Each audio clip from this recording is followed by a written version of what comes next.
Hi friends, నేనైతే ఈరోజు video చేయడానికి కారణం నేను జరిగిన సంఘటన. ఏం జరిగిందంటే అసలు మేము ఫంక్షన్కి పోయినాం.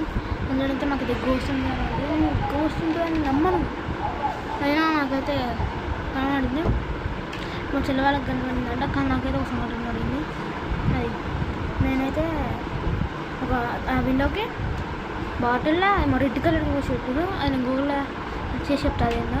అయితే నేను చూసినప్పుడు ఉన్నది, మనిషి చూసే వరకు కింద పడిపోయింది. మళ్ళీ ఆ రూమ్లో ఇది వైర్స్ అవన్నీ ఉన్నాయి. మా చెల్ల వాళ్ళకి మా కనబడ్డంట. నెక్స్ట్ వీడియోలో వాళ్ళని కూడా క్యాప్చర్ చేయడానికి, అంటే క్యాప్చర్ అంటే వాళ్ళని కూడా తెస్తాను నెక్స్ట్ వీడియోలో. అప్పుడు మొత్తం తెలిపోతే వాళ్ళైతే ఇప్పుడు చేస్తారు చూద్దాం. ఇంకా అయితే నాకైతే వాళ్ళకైతే డాల్ ఏమో కనబడిందంట. ఆ డాల్ నిజంగానే కదా చూస్తా.